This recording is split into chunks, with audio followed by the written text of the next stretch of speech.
Βαριά τη σκιά της στα φετινά Χριστούγεννα. Υπάρχει όμως και ένα θετικό μήνυμα.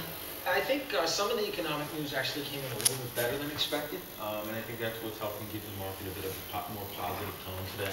So that was nice to see. Το θετικό πρόσημο με το οποίο κατάφερε να κλείσει ο δείκτης Dow Jones στη Wall Street έφερε λίγη αισιοδοξία.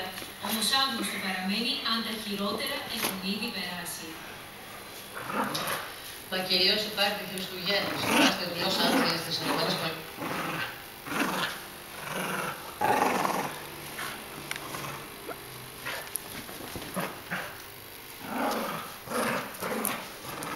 Ντυμένος άλμα-σύγκρου στο τζετ του πάντου, δεν έχει σκοπό να μοιράσει δώρο από να χτύψει την πόρτα στο σπίτι των πρώην εταιρικών.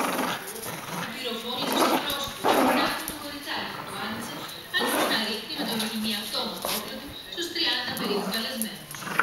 Αμέσως μετά έβαλε φωτιά στο σπίτι και εξαφανίστηκε. I think you can make the assumption that if you trust the Santa Claus carrying a mask pressurized that is going to spray I'm sure you can tell. 8 άνθρωποι έχασαν τη ζωή τους, ενώ 3 ακόμα αγνοούνται, μεταξύ των οποίων και η πρώην σύζυγος του δράστη.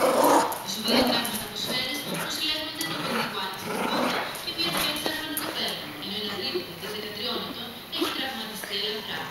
Ο δράστης βρέθηκε λίγες ώρες μετά το μακελιό νεκρός στο σπίτι του με μια σφαίρα στο κεφάλι.